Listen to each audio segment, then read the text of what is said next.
کیا جائے، نصیحت مومنین کو آپس میں کچھ فائدہ پہنچا دے۔ دور جدید میں، حالت حاضرہ میں دعوت دین کی ضرورت، ہم سب اس کی اہمیت اور اس کی ضرورت کو اچھی طرح جانتے ہیں، لیکن سستی اور کاہلی ہمیں اس طرف لے کر گیا کہ ہمارے قرب و جوار میں رہنے والے لوگ دیکھتے دیکھتے کفر اور شرک اور بدعت کی حالت میں مر جاتے، اور ہمارے لیے، ہمارے اوپر کسی طرح کا کوئی افسوس، کسی طرح کا کوئی رنج و غم نہیں رہتا۔ غم اگر رہتا صرف وہ جدا ہونے میں رہتا، لیکن اس لیے نہیں رہتا کہ وہ شرک اور بدعت میں مر گیا، اس لیے ہمارا رنج و غم نہیں رہتا، کیونکہ ہم نے اس کی اہمیت کو، ہم نے اس کی ضرورت کو، جتنا ہم نماز کو، جتنا ہم پانی اور کھانے کو دیتے ہیں اتنا نہیں دیا۔ اسے ایک پرائیویٹ چیز سمجھا، اسے بعض لوگوں کے لیے خاص سمجھا، اسے ہم بعض اوقات میں سمجھا، اسے ہم فرصت کے وقت میں ساتھ دینے کے لیے سمجھا، لیکن ہمارے زندگی اس دور میں ہم جینے کے لیے جس طرح سانس کی ضرورت ہے، ہم جینے کے لیے جس طرح سانس کی ضرورت ہے، ہماری بقا، ہماری ایمان کی سلامتی کے لیے، آخرت میں نجات کے لیے، آخرت کی زندگی میں کامیابی کے لیے دعوت دین دوسروں تک پہنچانا اتنا ہی ضرورت ہے، اتنا ہی ضرورت ہے۔ دعوت دین دوسروں تک پہنچانا اتنا ہی ضرورت ہے۔ اس کو دوسرے معنی میں اگر آپ لے لے، ہمارے معاشرے میں اگر برائی ہوتے ہوئے ہم دیکھ لے، ہمارے معاشرے میں گناہ ہوتے ہوئے ہم دیکھ لے اور ہم خاموش بیٹھے رہے، ہم اس پر نہ زبان سے، نہ ہاتھ سے روکے، نہ زبان سے روکے، نہ اس گناہ کا کام کو ہم برا سمجھے، نہ اس کے بارے میں ہمارے دل کے اندر کراہیت محسوس ہو، تو ہم سمجھے ہمارا کوئی اعمال اللہ کے پاس قبول نہیں ہوگا، اور ہم بہت ہی کمزور ایمان والے ہیں، ہم بہت ہی کمزور ایمان والے ہیں۔ باوجود کہ یہ بات اللہ کے رسول صلی اللہ علیہ وسلم 1450 سال پہلے بیان کیے ہیں، لیکن اس فتنوں کے دور میں اس کی اہمیت اور بڑھ جاتی ہے، اس فتنوں کے دور میں اس کی ضرورت اور زیادہ ہوتا ہے۔ اس کے باوجود ہماری حالت کیا ہے؟ اللہ اکبر! جو صحابہ اکرام جن کے دور میں کسی ایک صحابی اس کام کو انجام دیتے تو باقی لوگ تو خاموش بیٹھنا چاہیے تھا، لیکن نہیں بیٹھے، جبکہ ہمارے اس دور میں ایک دو آدمی سے ہونے والا کام نہیں ہے، ہر فرد بھی نکلے، پھر بھی ہمارے لیے میدان بہت خالی ہے۔ ہمارے پاس جتنی آبادی مسلم آبادی ہے، اور ان مسلم آبادی میں اپنے آپ کو وہ لوگ جو ہم قرآن و سنت کے متبعین سمجھ کر خوش فہمی میں مبتلا ہے، اگر وہ سارے لوگ بھی نکل جائے تو ہمارے لیے اور 80% آبادی خالی رہے گی، 80% آبادی محتاج رہے گی ہماری دعوت کی، ہمارا پیغام کا محتاج رہے گا۔ آج یہ ہم نے بے شمار نظارے ہمارے بعض ساتھیوں نے دیکھا، لوگ صرف 2 سے 3 گھنٹے 4 گھنٹے کے اندر 2 سے 3 گھنٹے کے اندر 250 سے قریب افراد کو ہم نے اس دعوت توحید کو پہنچایا۔ لگ بھگ 10 سے 15 افراد مل کر 250 سے قریب افراد کو ہم نے اس دعوت کو پہنچایا۔ ہر گروہ کے پیچھے 10 سے 15 منٹ وقت لگایا، اور ان کو ہمارا زندگی کا مقصد، آخرت میں کامیابی کیسے، ان 2 اصولوں پہ ہم نے بات کیا مختلف ناحیے سے۔ اور اس میں ایک ساتھی ہمارے ریکارڈ کر کے نہ چاہ رہے تھے تاکہ میں ریکارڈ آپ کو بھی دکھاؤں، لیکن وہ آگے والا مدعو جو تھا وہ منع کیا، وہ ریکارڈ پر بھی وہ پیچھے ہٹ گیا، شرمانے لگا۔ اس کا کہنا تھا 25 سال سے میں قرآن ڈھونڈ رہا ہوں، اس کا کہنا تھا 25 سال سے میں چاہ رہا ہوں کہ میں قرآن پڑھنا چاہ رہا ہوں، مجھے آج ملا ہے، مجھے آج ملا۔ آج کی بات ہے، یہ کب کی پرانی کی بات نہیں، آج کی بات ہے، آپ کے اس شہر سے 40 کلومیٹر لگ بھگ کی دور کی بات ہے۔ تو لوگ کتنے محتاج ہیں ہمارے قرب و جوار میں، لوگ اس پیغام کے پیاسے ہیں، باوجود کے شر پسند عناصر کے فتنے بہت ہی عروج پر ہے، باوجود کے شر پسند عناصر کے فتنے بہت ہی عروج پر ہے، پھر بھی اس وطن میں ایسے رحم دل لوگ، ایسے محسن لوگ موجود ہیں جو ہمارے اس دعوت کے پیاسے ہیں۔ کل قیامت کے دن ہم کیا جواب دیں گے اللہ کے سامنے؟ اگر جس پڑوسی کے ساتھ، اگر جس کسٹمر کے ساتھ، اگر جس دوست کے ساتھ ہم نے دنیا کا ہر طرح کا معاملات کیے، لیکن اسے ہم اس دعوت توحید کو نہیں پہنچایا، لیکن اسے ہم اس سنت کا پیغام نہیں پہنچایا، اور کل قیامت کے دن وہ دوست، وہ پڑوسی، وہ کسٹمر، وہ آدمی جس کے ساتھ ہمارا تعلق تھا، اس کو اللہ رب العالمین جہنم میں جانے سے پہلے اگر ہمارا سامنا کر جائے وہ آدمی، تو وہ ضرور ہمیں جنت کے بجائے جہنم میں کھینچ کر لے کر جائے گا۔ جبکہ اگر ہمارا فیصلہ ہو چکا ہو جنت کا، لیکن وہ جہنم میں کھینچ کر لے کر جائے گا، کیونکہ ہم نے اس کو ہمارا حق، ہم نے حق کا پیغام جو تھا، جو اللہ رب العالمین کی طرف سے نازل ہوئی اس کتاب، اس کے اندر اللہ نے واضح کیا ہے، یہ کتاب کو، یہ بیان کو لوگوں کے سامنے واضح کرنے کا جو حکم دیا ہے، اس سے ہم نے منہ موڑا ہے، اسے ہم نے پرائیویٹ سمجھا ہے، اسے ہم نے، لوگ کیا سمجھیں گے، اس کے ساتھ تعلقات ختم ہو جائیں گے، وہ کیا محسوس کرے گا، وہ کیا بولے گا، اس طرح کے بہانوں سے ہم نے پیچھے ہٹ گئے، کل قیامت کے دن وہ ہمارا گریبان پکڑ کر جہنم میں لے کر جائے گا۔ آپ لوگ سن چکے ہوں گے کئی مرتبہ ایک عورت ادنا سا ایک مرد کو جہنم میں لے کر جا سکتی ہے، اور بیان کرنے والے بہت سارے مقررین یہ مسلمانوں کے پس منظر میں ہی بیان کرتے کہ ایک عورت اپنے باپ کو بھی جہنم میں لے جا سکتی ہے، اپنے بھائی کو بھی جہنم میں لے جا سکتی ہے، اپنے شوہر کو بھی جہنم میں لے جا سکتی ہے، اپنے بیٹے کو بھی جہنم میں لے جا سکتی ہے۔ تو یہ کیوں خیال نہیں آتا ایک پڑوسی جس کے ساتھ ہمارا تعلقات وہ بہت سالوں سے رہتے ہیں، دادا پردوں سے، جبکہ گاؤں کے اندر تو آپسی رشتے بھی ہوتے ہیں، وہ غیر ہیں، لیکن کچھ ایسے رشتے اور محبت کے رشتے جس کے ذریعے ہم ایک دوسرے کے ساتھ جو نسلوں سے بلاتے آتے رہتے ہیں ایک دوسرے کے ساتھ، وہ آدمی کل قیامت کے دن کیا ہمارا گریبان نہیں پکڑے گا؟ وہ آدمی ہمیں نہیں پوچھے گا اس نے ہم کو پیغام نہیں دیا، یہ تو ہم کو بولا ہی نہیں۔ آپ اس حدیث کو یاد رکھیں، صحیح مسلم کے اندر اللہ کے رسول صلی اللہ علیہ وسلم فرماتے ہیں، امت کا وہ آدمی جو نمازیں لے کر جائے گا، روزے لے کر جائے گا، حج لے کر جائے گا، صدقات و خیرات لے کر جائے گا، لیکن حقوق جو لوگوں کے تھے دنیا کے اندر، ان حقوق کے اندر کوتاہی کیا، کوئی کسی کو مارا، کوئی کسی کو گالی دیا، کوئی کسی پر ظلم کیا،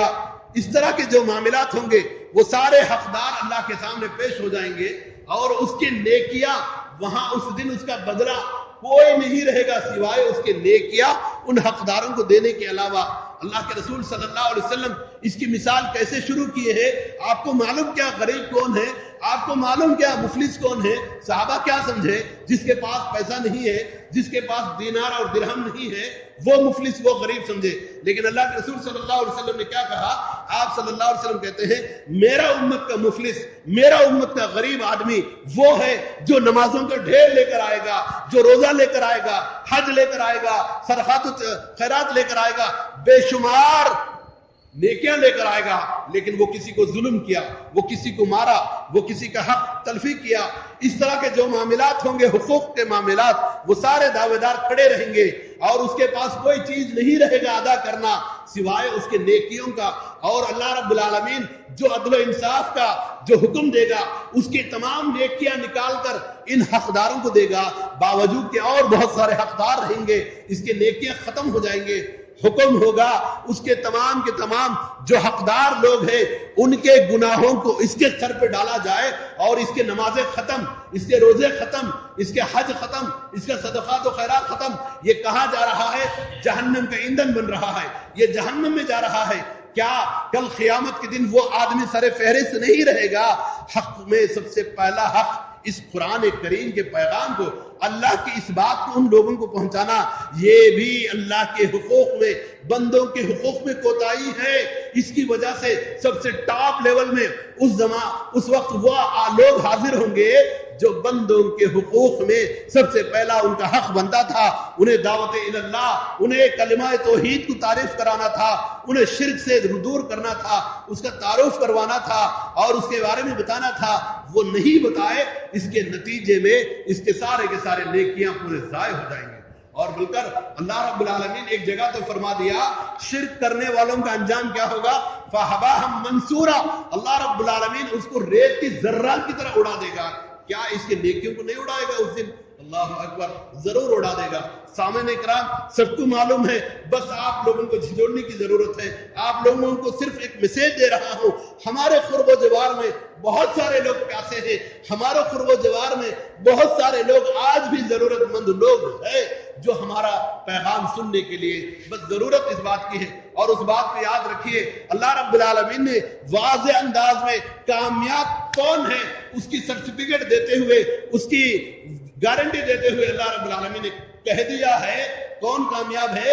وَلْتَكُمْ مِنْكُمْ أُمَّةٌ يَدْعُونَ إِلَى الْخَيْرِ وَيَأْمُرُونَ بِالْمَعْرُوفِ وَيَنْهَوْنَ عَنِ الْمُنكَرِ وَأُولَٰئِكَ هُمُ الْمُفْلِحُونَ۔ وہ لوگ کامیاب ہیں جو لوگوں کو برائیوں سے روکے، لوگوں کو اچھائی کا حکم دے۔ یہ کام کرنے والے، امت کے اندر یہ کام کرنے والے کامیاب ہے کہہ کر بول دیا اللہ تعالیٰ۔ اگر یہ کام نہ کرے، یہ کام سے روگردانی کرے، اس کام سے منہ موڑے، اللہ کے طرف سے عذاب آئے گا، اللہ کے طرف سے عذاب آئے گا۔ جبکہ بے شمار عذاب کے جھلکیاں ہم دیکھ رہے ہیں، بے شمار عذاب کے جھلکیاں ہم دیکھ رہے ہیں۔ یہ تو اللہ کہہ رہا ہے یہ تو چھوٹے چھوٹے عذاب ہیں، ان کے لیے دردناک عذاب اور بڑا عذاب ہے، آخرت کا عذاب دردناک ہے۔ ان چھوٹے عذاب سے اگر ہم لوگ سبق نہ لیں، ان چھوٹے عذاب سے اگر ہم لوگ عبرت حاصل نہ کریں، ان چھوٹے عذاب سے ہم لوگ میسج اگر نہ لیں، تو ہم انتظار کریں اس بڑا عذاب کا، ہم انتظار کریں اس بڑا عذاب کا، ہم تیار رہے اس بڑے عذاب کا۔ چھوٹے عذاب کے بعد اللہ نے امت کے اندر اتنا رحم و کرم کا معاملہ کر رہا ہے انسانیت کے ساتھ۔ چھوٹے عذاب کے بعد بھی اللہ توبہ کا موقع فراہم کر رہا ہے، چھوٹا عذاب کے بعد بھی اللہ حالات کو سازگار بنا رہا ہے۔ لیکن وہ بڑا عذاب آنے کے بعد دروازے بند ہو جائیں گے، وہ بڑا عذاب آنے کے بعد اب کوئی موقع نہیں رہے گا، اور وہ بڑا عذاب قیامت کا عین جو قیامت جو واقع ہوگی اس کے شکل میں ہوگا۔ اس وقت کسی کا توبہ قبول نہیں ہوگا، جیسا کہ صحیح مسلم کے اندر بھی روایت ہے، آپ صلی اللہ علیہ وسلم فرماتے ہیں سورج کا مغرب سے طلوع ہونا، زمین سے دابۃ الارض کا نکلنا، اور اس طرح کی جو قیامت کی جو نشانیاں ہیں، ان نشانیاں ظاہر ہونے کے بعد فتنہ دجال کا عروج ہونا، اس وقت بندے کا توبہ قبول نہیں ہوگا۔ تو یہ گویا کہ یہ عذاب ابھی ہم دیکھ رہے ہیں، یہ عذاب اس کے جھلکیاں ہم دیکھتے ہوئے بھی اللہ رب العالمین ہمارے ساتھ جو رحمت کرم کا معاملہ کر رہا ہے، خصوصاً ہم اس علاقے میں انفرادی عذاب میں مبتلا ہے، بس اوقات اجتماعی عذاب میں بھی مبتلا ہے، اور ہم اس جنوب میں رہتے ہیں، شمال کے مقابلے میں ہم بڑے خوش نصیب لوگ ہیں، شمال کے مقابلے میں ہم بڑے اچھے لوگ ہیں، کیونکہ ہمارے پاس ماحول ابھی بہت اچھا ہے۔ اس ماحول اگر خراب ہوگا تو اس میں قصوروار ہمارا مخالف نہیں ہوگا بلکہ ہم ہوں گے۔ یہ ماحول اگر خراب ہوگا تو اس کا قصوروار ہمارا مخالف نہیں ہوگا بلکہ ہم ہوں گے، کیونکہ ہمیں شمال کے بہت سارے لوگوں نے، شمال کے بہت سارے علماء نے اس بات کو واضح کیا، بالکل ماحول خطا رہنے کا ماحول ہے، تعلقات بالکل دور دور ہے، بستیاں بالکل دور دور ہے، محلے بالکل دور دور ہے، کوئی تعلق نہیں ہے۔ لیکن ہمارا ویسا نہیں ہے، جنوب کے اندر ہمارا ایک قدیم زمانے سے رشتہ ہے، قدیم زمانے سے تعلقات ہے، قدیم زمانے سے ہمارا ایک دوسرے کے ساتھ معاملات ہے۔ ان بہترین سنہرے مواقع کو، ان سنہرے مواقع کو اگر ہم دعوت کے لیے استعمال نہ کرے تو وہ وقت دور نہیں ہے جو آج شمال کے اندر حالات ہے۔ آج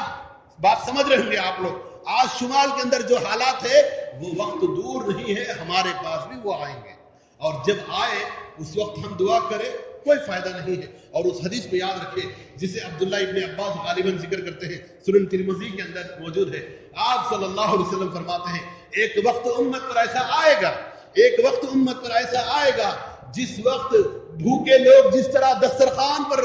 پڑے رہیں گے، دسترخوان پر گریں گے، ویسے دشمن قوم تم پر آئے گی۔ اس وقت تم میں سے نیکوکار لوگ کعبۃ اللہ کے خلاف کو پکڑ کر بھی دعا کریں گے، تمہاری دعائیں قبول نہیں ہوں گے۔ جبکہ گزشتہ 10-15 سالوں سے مسلسل کئی مرتبہ، بس اوقات ہفتے میں ایک مرتبہ حرمین کے اندر ہمارے لیے دعائیں ہوتے ہیں، حرمین کے اندر ہمارے لیے دعائیں ہوتے ہیں، لیکن آج دعائیں کیوں رنگ نہیں لا رہے ہیں؟